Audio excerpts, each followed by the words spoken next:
Sir कल तो काफी कुछ तूफानी। अरे भाई साहब, डेटा इतना है कि मैं तो अभी सोच रहा हूँ कैसे खत्म करूंगा। स्ट्रेटेजी लंबी चौड़ी है, जल्दी जल्दी बोलता हूँ, थोड़ा ध्यान से सुनना है। इधर उधर कोई डिस्टर्ब करे, कोई बोले कि आवाज़ दे देगा जी सुनते हो कि ये काम कर दो, तो उसमें पढ़ना मत, क्योंकि इंपॉर्टेंट डेटा है, फिर मिस हो जाएंगे। क्योंकि यार मैं जाता हूँ जहाँ भी शादी वादी में, सब बोले, वो बोलते कि कितनी सबसे ज़्यादा तो प्रॉब्लम मुझसे लेडीज़ को है।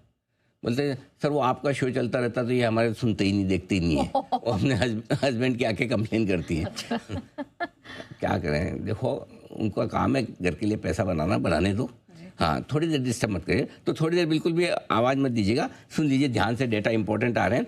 निफ्टी लगातार दूसरे दिन कमजोर हुआ है, 2% गिरकर 23,882 पर हुआ है बंद। 3 महीने में एक दिन की सबसे बड़ी गिरावट कल आपको देखने को मिली है। इससे पहले 2.4% गिरा था।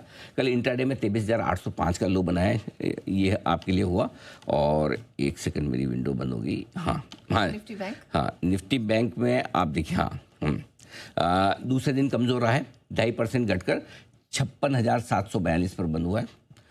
3 महीने की इसमें भी एक दिन की सबसे बड़ी गिरावट रही और 17 दिनों का लो बनाया इसने 56,550 के करीब।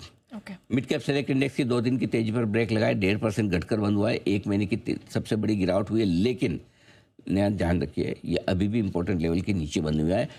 इंट्राडे में 6 दिनों का लो बनाया 14,337 का, और 50 DMA का कहा है, देखो 14,316, और लो का है 14,337। ले लिया सपोर्ट, कल एकदम 50 DMA पे लिया है। तो अभी जब तक ये 14,200 के नीचे बंद होना हो, टेंशन लेने की जरूरत नहीं है। तो अभी भी मिड कैप सेलेक्ट इंडेक्स मजबूत है, कमजोर नहीं हुआ। कल एक ही इंडेक्स ने ब्रेकडाउन दिया नीचे, वो बैंक निफ्टी है, बाकी निफ्टी ने भी अभी तक नहीं दिया। स्मॉल कैप इंडेक्स दूसरे दिन कमजोर हुआ है, 2.25% घटकर बंद हुआ है। 1 महीने की एक दिन की सबसे बड़ी गिरावट मिड कैप की तरह इसमें भी हुई है। 50 DMA इसका 18,343, कल उसके पास ही सपोर्ट इसने भी लिया है सेम। तो ये भी कोई दिक्कत वाली बात नहीं है। PSU बैंक जब से हमने साथ छोड़ा, इनका हाल देख लीजिए। अब कल तो खैर मार्केट की वजह से गिर गए, परसों तक 17 दिनों के निचले स्तरों पर थे, कल 1 महीने के निचले स्तर पर PSU बैंकों का इंडेक्स।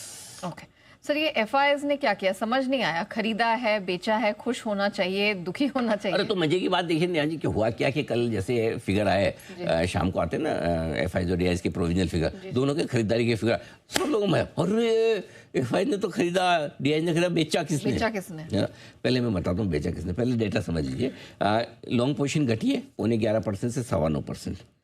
1962 करोड़ की खरीदारी की कैश में FI ने लगातार चौथे दिन, और पिछली बार 12 फरवरी को, 6 से 12 फरवरी के बीच में लगातार 5 दिन खरीदा था, उसकी तरफ बढ़ रहे हैं।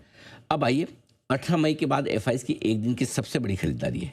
मई, जून, जुलाई, लगभग 2 महीनों में सबसे बड़ी खरीदारी, खरीदे 1900 ही करोड़ है। 1900 करोड़ का भी नहीं खरीदा जाता इनसे, काय के FI नाम के खाली। अच्छा, इस बीच जुलाई में अब तक 2500 करोड़ की खरीदारी कैश में कर चुके हैं। ये महीना अब तक पॉजिटिव जा रहा है, नजर न लगे टचवुड। और FI की कैश इंडेक्स स्टॉक फ्यूचर्स मिलाकर 4,400 करोड़ गए।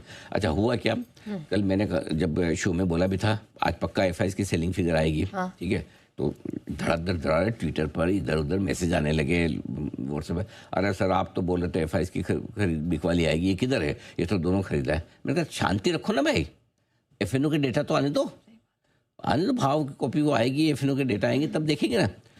तो कुल मिला के कैश में खरीदारी किए।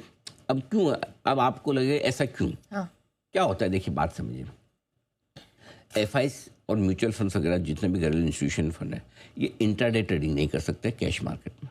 बात को समझना है, पॉइंट समझे, ताकि आपका कॉन्सेप्ट क्लियर हो जाए। इससे पहले कुछ भी लिखे रहे, अरे आप तो ये बोल रहे थे, समझो पॉइंट। जब तक नहीं समझेंगे दिमाग काम नहीं करेगा। ये लोग जो भी खरीदेंगे उसकी डिलीवरी लेनी पड़ेगी, कैश की बात करो, और जो भी बेचेंगे उसकी डिलीवरी देनी पड़ेगी। इनका सपोज रिलायंस 1 लाख शेयर सुबह खरीदा और दोपहर में मूड बन गया कि बेच देते हैं, तो नेट 1 लाख बेच दिया या 80,000 बेच दिया तो 20,000 ही खरीदना ना। सेम FI, सेम समझिए नेहा जी FI है। 1 लाख शेयर खरीदा, 80,000 बेचा, आपको 1 लाख शेयर की डिलीवरी लेनी पड़ेगी और 80,000 शेयर की डिलीवरी देनी पड़ेगी, नेट ऑफ नहीं होगा।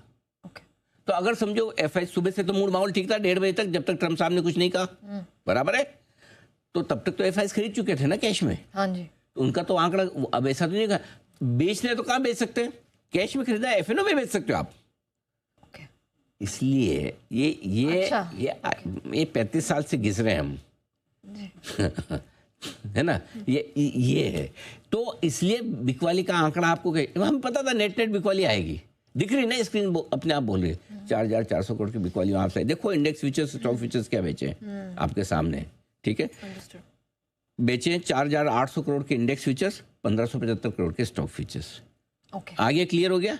इसलिए और मैं बताऊं सब तक अब तक इतने सारे चैनल सब लोग एफआईएस के कैश के आंकड़े, ये सबसे पहले हमने शुरू किया कि इन आंकड़ों को ऐसे मत देखो, ये आपके आंकड़े सही तस्वीर नहीं दिखाते, इनको इंडेक्स फ्यूचर और स्टॉक फ्यूचर्स के साथ मिला के देखोगे तो ही आप आंकड़ों का सही विश्लेषण कर पाओगे, नहीं तो आप अपनी रहो ना अपनी मस्ती में। और अब धीरे धीरे सब लोग सीख रहे हैं और सब लोग उसको लागू कर रहे हैं। करना पड़ेगा ना, जो आपको सही तस्वीर दिखाता है बाजार की, और मैं तो चाहता हूँ करे, चाहे हमें देख के करे, कम से कम निवेशकों का भला ही करेंगे, बुरा नहीं करेंगे, नहीं तो अपने हिसाब से करते रहेंगे तो उल्टा गलत गाइड कर देंगे।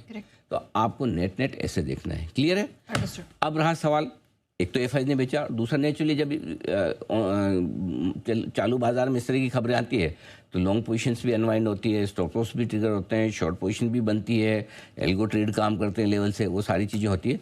घरेलू फंड ने 800 करोड़ की छोटी सी खरीदारी की कल। अब ये मत बोला एफआईआई के डेटा हमें पढ़ना नहीं आता, अब आपको आज सिखा दे, अब आपको मेरी भी ज़रूरत नहीं है, आप खुद एफआईआई के डेटा एनालिसिस कर सकते हो पक्के तौर पे, ये कैसे करना है। सर ग्लोबल मार्केट के डेटा बताएं। ग्लोबल नेगेटिव रखे मैं मन तो हुआ न्यूट्रल रखने का, फिर मैंने कहा नेगेटिव रहने देते हैं। अच्छा बिग डेटा बाकी है क्या? ओह बिग डेटा बता देता हूँ एक मिनट। ग्लोबल वाले में मुझे लगा कि आप सीधे ही क्यूज पे नहीं, अभी क्यूज बाद में। ये लीजिए ग्लोबल बिग डेटा आ गए।